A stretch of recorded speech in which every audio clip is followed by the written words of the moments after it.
I just filmed the video for an hour and I realized that the camera angle was all messed up. So now I gotta film again.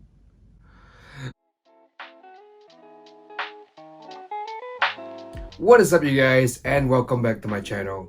I hope that wherever you are in the world, you're doing well and staying safe. If you're new here, my name is Richard, and every week I make videos about men's fashion, streetwear, and sneakers.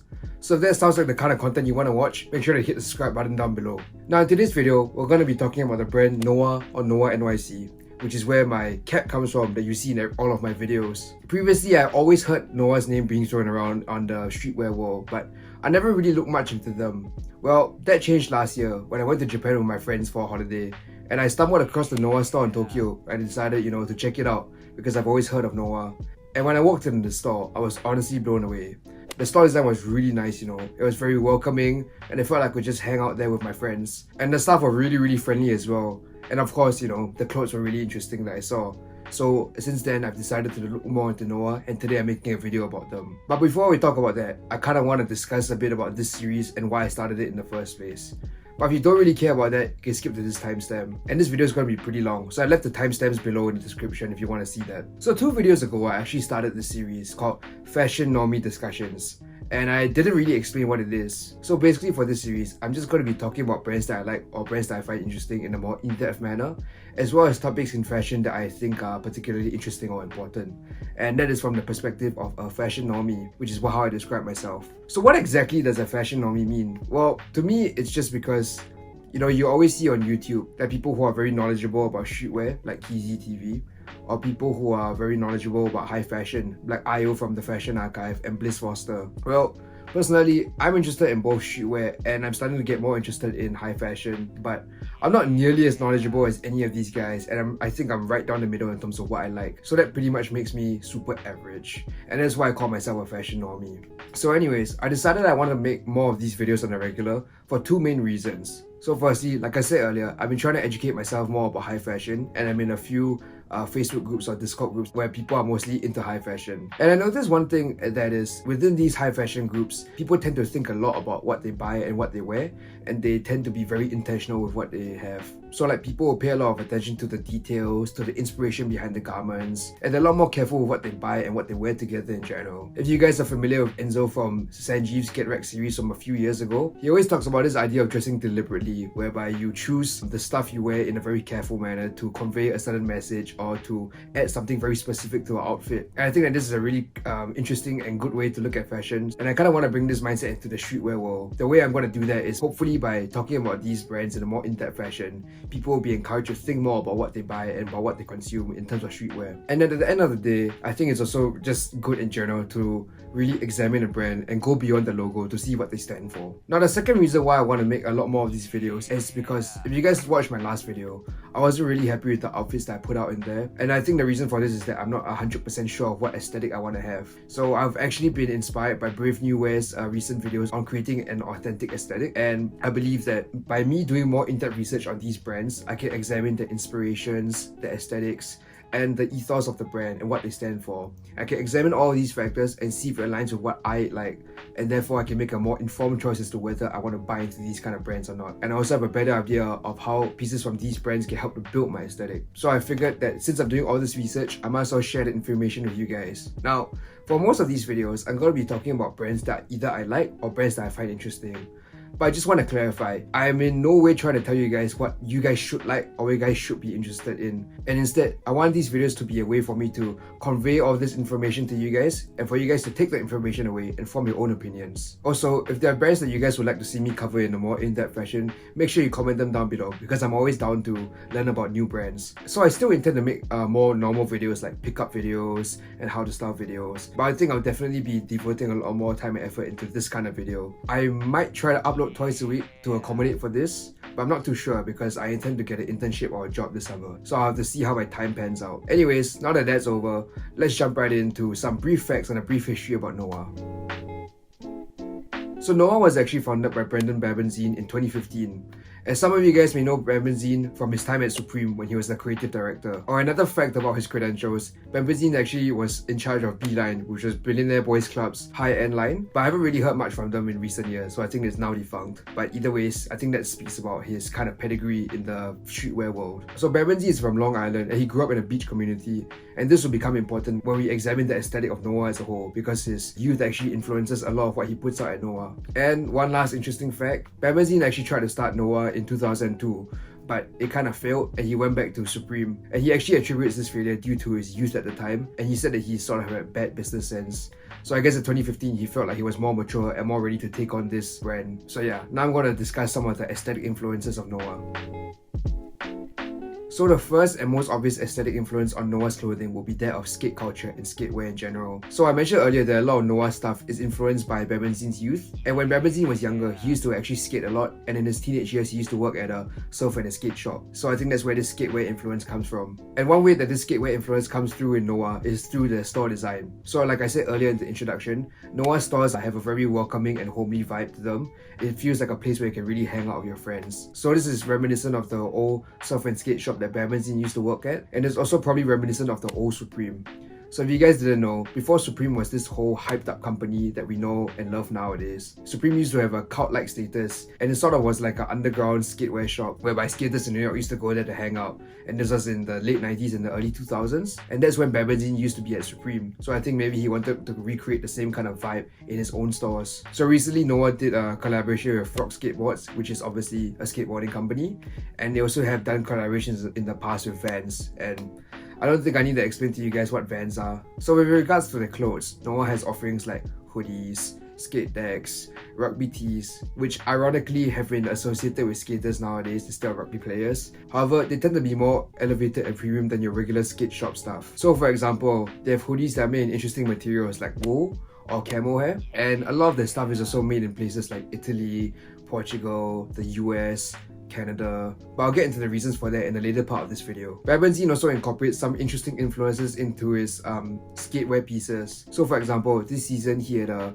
rugby shirt that had a Madras collar. So Madras is actually a print which is more typically associated with a very preppy style. So you can see the juxtaposition of the two. And that brings me on to my next point, which is the preppy side of NOAH's clothing. So NOAH has often been described as streetwear for men who are too old to be into streetwear now. And I think it's pretty interesting because we get to see Barradeen's audience grow up with him since his time at Supreme. Now Barradeen actually mentioned in the interview that he is trying to target these older guys, so that could explain why NOAH has some of these more preppy pieces. So he has pieces like loafers, blazers, derbies. But the unique thing about NOAH's offerings is that it's done in a more interesting and casual way. So for example, they do things like have brighter colors, have more interesting designs. And I think one piece that really encapsulates this dichotomy between NOAH's skatewear's influence and NOAH's preppy clothes influence would be that of the rugby tee. So I did mention earlier that skaters are often associated with wearing these rugby tees because they're quite durable, but rugby tees are also associated with this more preppy style. You just have to look at brands like Polo Ralph Lauren. And I think this wide range of stuff that NOAH offers allows for Barradeen to cater to a larger audience beyond just his target demographic of older men. Now another common theme throughout NOAH's clothing is that of nautical influences. So this is very clearly influenced by Barradeen's youth and his childhood because like I mentioned in the introduction, Barradeen actually is from Long Island and he grew up in a beach community. And he's mentioned in a few interviews that when he was younger, he was really inspired by the ocean. He talked about the sights, the smells, and the sounds of the ocean. And he also talked about this democratizing effect that the ocean has because whether you own a yacht or whether you are a fisherman on a boat, you still experience the same kind of ocean, the same smells, the same sights, And this influence can be as right as from the brand name, which if you guys haven't figured out by now, is from Noah's Ark, all the way to his latest collection, which highlights key issues that are plaguing our oceans nowadays. So NOAH also has a lot of pieces with nautical imagery, and they also have pieces with more overt influences from Barradeen's love for the ocean. So for example, NOAH recently released a capsule collection called Save the Great South Bay. So this was a capsule collection done in collaboration with the non-profit organization of the same name. And this non-profit organization aims to help fight pollution in the Great South Bay, which is actually a body of water in Long Island, which I'm assuming Barradeen grew up near. So this is clearly a cause that's near and dear to his heart. Another piece with very overt nautical influences is their collaboration with Sperry Topsider. So if you guys didn't know, Sperry Topsider is an American brand of boat shoes whereby boat shoes are shoes which were made so that people don't slip around when they're on boats, because obviously, the deck will get wet. I think that this is very interesting because boat shoes are also typically associated with more preppy style. So you can really get to see how all of these influences really blend together to form NOAH's identity. So now that I've talked about some of NOAH's aesthetic influences, I'm going to talk about the ethos of the brand, which really heavily influences what Barradeen puts out at NOAH. So NOAH's presented as a very socially conscious brand, and I think NOAH's in a very unique position because, like I mentioned earlier, because of the wide array of offerings, they're able to cater to a large crowd as opposed to other more conscious brands like surf brands, which obviously will cater more to surfers, and brands like Patagonia, which will cater more to people who are very into the outdoors. So Barradeen always talks about responsibility to three groups, namely that of the environment, the workers, and the consumer. So I'm going to talk about their responsibility to the environment first. So I think Barradeen's sense of responsibility towards the environment definitely stems from his childhood and his time in the surf and skate shop. Because in an interview, he talked about how his boss from the surf and skate shop really opened up his eyes to the issues plaguing our world, with regards to pollution, with regards to waste and all that. That's one way where his youth really comes through and influences his work. So recently, NOAH has released their 100% recycled cotton tees. And although it doesn't really sound like much, they did explain that it was actually a very difficult process to develop these cotton tees. And that's because a lot of recycled cotton tees on the market now, they're either not 100% recycled, or if they are 100% recycled, they tend to be of a lower quality. And obviously, because there's a sense of responsibility to the consumer as well, they didn't want to put out this low quality product. They also did mention that for those factories that did produce 100% recycled cotton tee with a good quality, they do high minimums for no one to be able to fulfill. And so they had to work pretty hard to develop the recycled cotton tees that they are selling right now. So I think that's definitely one way that shows NOAH's responsibility to the environment. Another way where NOAH's responsibility to the environment is quite apparent is in their shitty packaging. Now, why do I say shitty packaging? I'm not trying to be mean, that's what NOAH called it themselves. Now, to give you guys some background, basically, I think back in 2017, NOAH started using recycled fibers to pack and cushion their goods as opposed to plastic, because plastic tends to be a big source of waste within the industry, especially in packaging. So I guess they made a decision to not contribute to that problem and use these recycled fibers instead. Now, issues arose because apparently if you open the packaging wrong, all the recycled fibers will go everywhere and it'll make a huge mess. And so NOAH actually received a lot of customer backlash from this. And in response to that, NOAH actually had to write a blog post that explained their shitty packaging, and that's what they called it. But I'll talk more about this backlash and this whole debacle later on in the video as well. Next, let's move on to their sense of responsibility to workers. So with regards to responsibility to workers, NOAH aims to produce their garments in countries that have fair labor laws. So places where they ensure that workers get sufficient breaks, where they work in favorable conditions, and places where they get paid fair wages. So that brings me back to the earlier part of the video when I was talking about the skatewear pieces that NOAH puts out. I mentioned that they are made in places like Italy, Portugal, the US, and these are all places that I guess have fair labor laws and the workers have better conditions, at least to my knowledge. Of course, this is just a generalization, but I guess it's a start. However, there is one area of concern that I have.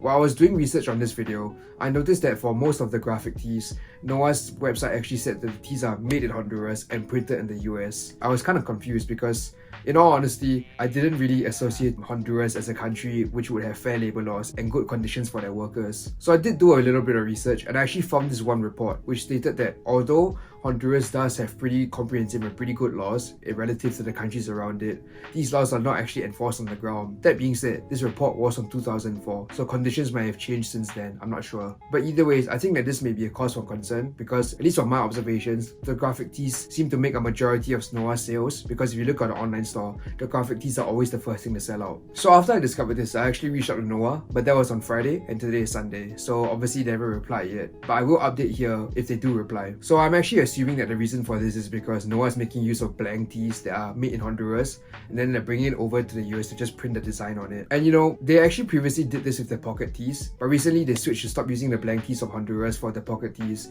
and started using tees that are made in the USA.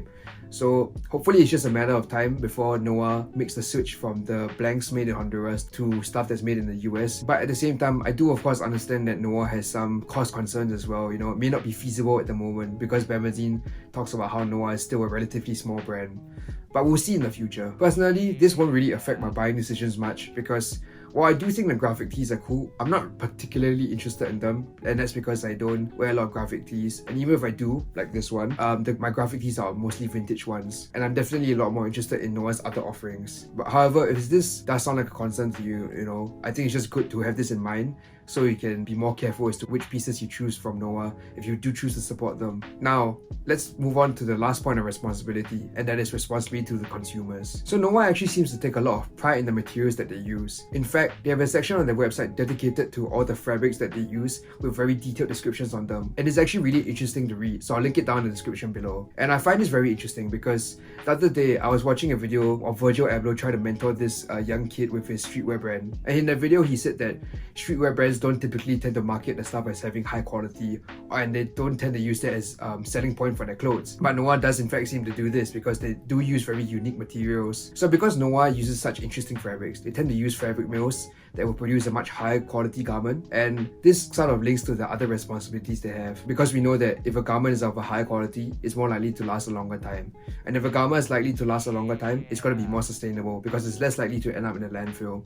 So this sort of links with their responsibility to the environment, and because of the high quality needed, a lot of these places are located in countries like I mentioned earlier, like Portugal, the US, Canada, Italy, whereby the labor laws are probably a lot fairer. So this also ties into the responsibility towards the workers. So it's really interesting to see all of these things tie together and to form a cohesive sort of system for NOAH. But besides all of this, NOAH also has a sense of general social responsibility. So a few years ago, NOAH actually did a tea for the Black Lives Matter movement, and all of the proceeds from the sales of that tea went to the Black Lives Matter movement itself. And when that happened, Barradeen actually came out to say that even though a lot of brands have been avoiding talking about this because they feel it's not their place, he did say that he felt that businesses have a responsibility to use their media channels to talk about this issue and bring awareness to these issues. More recently, NOAH also did a t-shirt to raise funds for a direct fund relief for COVID-19. So now that I've talked about all of that, I'm going to briefly go over my favorite pieces from NOAH, and these pieces have been selected because I feel that they really encapsulate the spirit of NOAH.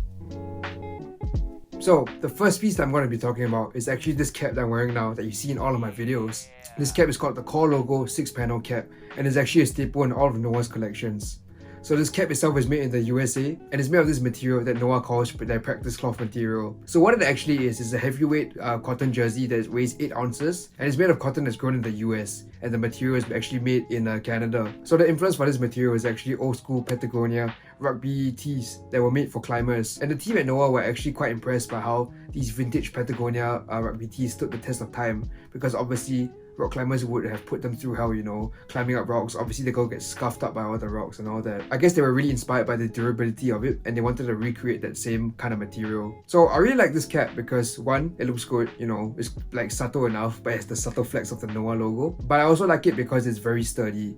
I think out of all the caps I own, this definitely is the heaviest one, and I really do feel that it will stand against the test of time. Like, I'm sure I can have this for the next 3 or 4 years and it'll be fine. And this is in contrast to my last black cap from a brand that I shall not name that broke in under a year. Now the next piece that I'm going to be talking about is actually the camel hair hoodie that released in 2016. Now this hoodie was made of baby camel hair, and it was made in Italy, and then allegedly the material for the hoodie was sourced from Loro Piana. So if you guys are unfamiliar with what Loro Piana is, it's actually an Italian company that deals with high quality wools and cashmeres. So, you know, you can tell it's quality stuff. And now baby camel hair is actually a textile that's normally associated with more preppy and formal pieces like overcoats or blazers. So it's very interesting to see them use it for a hoodie instead. So the material itself is actually really interesting because it's not like wool whereby it's sheared off directly from the animal. Instead, actually this camel hair is being picked off the ground when the camels milk their hair in the springtime. So this could explain why this material is so expensive and so sought after, I guess. And also apparently baby camel hair is really warm. So I really quite like this hoodie because they took a material that's typically used for super formal pieces like overcoats, and they brought it over to put it in a more casual silhouette like a hoodie. So I think this really encapsulates how NOAH is able to bridge the gap between the skatewear side of their clothes and the preppy side of their clothes. And speaking of which, that brings me on to my last piece that I'm going to be talking about, which is this linen blazer from this year's Spring Summer 20 collection. So this blazer is made of 100% linen and it's made in Italy. And as you guys can see, it's a very bold design with the use of stripes, and it's perfect for summer because of one, the material and the colors. So I think this blazer really plays into the recent trend of wearing suits in a more casual fashion, and I'm really all for that trend. And I think that this specific piece really shows how NOAH can make more preppy pieces be more fun and casual, and like I said earlier, it shows how they bridge the gap between the skatewear side and the preppy side of their clothes. So now I'm going to talk more about why I like NOAH in particular. So firstly, from an aesthetics point of view, I think that wide array of offerings really appeals to me because, like I mentioned in a previous video, when I first got into streetwear, I was really enamored with skate culture and the clothes that these skaters wore. Golfang was one of my favorite brands back when they were focused heavily on the t-shirts and the hoodies and the white trousers. Until this day, I still really appreciate those kinds of silhouettes and that style of dressing. However, I'm starting to grow out of traditional streetwear as well. I'm trying to find ways to incorporate loafers and boots and all that into my outfits as well. So the more preppy pieces also kind of appeal to me. Not only that, but like I said in my introduction, I'm trying to learn more about high fashion and I'm a lot more aware of the different types of materials and textiles that are used in clothes. So the fact that NOAH uses all these interesting materials really appeals to me as well. And I really like to see this blend that NOAH has where you kind of blurs the line between like skatewear and more preppy side, because I think that this really helps to break down the traditional barriers we have between different kinds of dressing. Because to me, at the end of the day, clothes are just clothes, man. You can wear what you like and you should be able to wear different pieces together that you like. And yeah, I just really strongly believe in this kind of breaking of these barriers, and I think that NOAH is helping to play a big part in that. Lastly, I think NOAH's offerings are the best of both worlds, you know, because you see that more casual silhouettes are of a high quality and the more formal and preppy silhouettes are a lot more fun and wearable in an everyday context. Now I'm going to talk about why I like NOAH from a message point of view. I think Barradeen really wears his heart on his sleeve, and I think it's very admirable of him. It really gives NOAH a sense of authenticity. But on the other hand, some may argue that he really overdoes it, whereby every single post is this kind of narrative. There have actually been a lot of people that just say that NOAH is, you know, just using this narrative as a PR stunt. Then they're also using this narrative to excuse the more boring pieces like their pocket tees and all that, and to justify the high prices that they charge for them. And this also goes back to the shitty branding saga that I talked about just now. So a lot of customers are calling bullshit on this narrative, and they were saying that they just used it to cut costs, you know, to give them this shitty packaging. But of course, a lot of these comments were made in 2017 and 2018, and I feel like nowadays in 2020 we are a lot more aware of the sustainability issues within fashion, and people may be a lot more receptive to these ideas.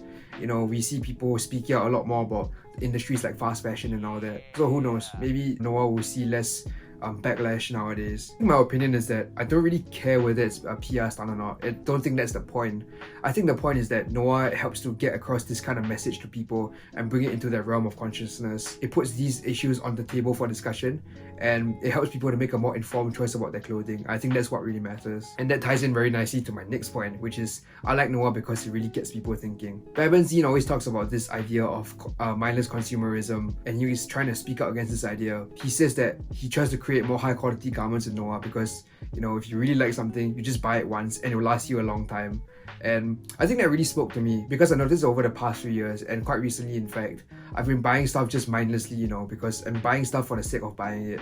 And I think I really need to be a lot more mindful of my purchases, not only because it's better for the environment, but also because it's better for my wallet. And I think overall it's just better for my style as well if I'm more intentional with my purchases, like I mentioned earlier. Also, Barradeen's emphasis on the materials used also gets people in the streetwear crowd to be more mindful of the materials that are used in the clothing that they wear. And like I said earlier, I think this is a good thing because it takes a page out of the book from people within high fashion circles. And it's a thing that's very important for us to keep in mind when we buy stuff, because it also speaks about the quality and stuff. And of course, clothes from NOAH also bring this idea of consciousness about the environment and consciousness about labor into people's minds. I think in recent years, people have been very conscious about things like environmental impacts of their purchases, but not necessarily so much the effects of their purchases on labor markets. But I think in recent years, this has also been picking up steam. I think NOAH can contribute to this positively. And personally, by looking at NOAH's brand in a more in-depth fashion, this has also gotten me thinking a lot as well. And this is because Barradeen always talks about the idea that clothing can be used as a medium of communication. And this is definitely true for me, because I find that when I heard about these kind of messages through NOAH's clothing, I was a lot more receptive, as opposed to a lot of people on the internet who try to shove these kind of messages down your throat using brute force. Lastly, I think Barradeen just seems like a cool guy in general. He seems to be very thoughtful and reflective. He's aware of this weird paradox that he's in, where he's speaking out about mindless consumerism, yet he is selling products. He always talks about trying to find a balance, because there doesn't seem to be a completely right way to do it. And I think I really appreciate this kind of points of views, because it really shows that he thought about it and he took the time to develop the more nuanced opinion. Because I actually was talking about this with Ayo from the Fashion Roadman the other day, and that there's an issue with our society nowadays where a lot of people tend to see things either as black or white, and they never try to see the shades of grey. They never try to form a more nuanced opinion or think about it. And I mean, to be fair, there's this concept in psychology. The name kind of escapes me, right at this moment, but people don't really want to form these kind of opinions because it requires cognitive effort, and people try to avoid cognitive effort where they feel that they can. I suppose that it's only natural, but I think it's something that we consciously need to try to battle against in our minds, because there's rarely ever anything that's black or white in our world nowadays. But I digress, I'm getting too political now. Yeah, so Barradeen is actually also very mindful of these kind of buzzwords within the industry right now and the issue of greenwashing. So a few weeks ago, NOAH actually came out to reiterate that they are not a sustainable brand, because sustainable is a buzzword that a lot of companies in the industry often use to try to sell their products more. And NOAH actually said that even though they're not sustainable right now, they're just trying to be more mindful of the things they do and more responsible.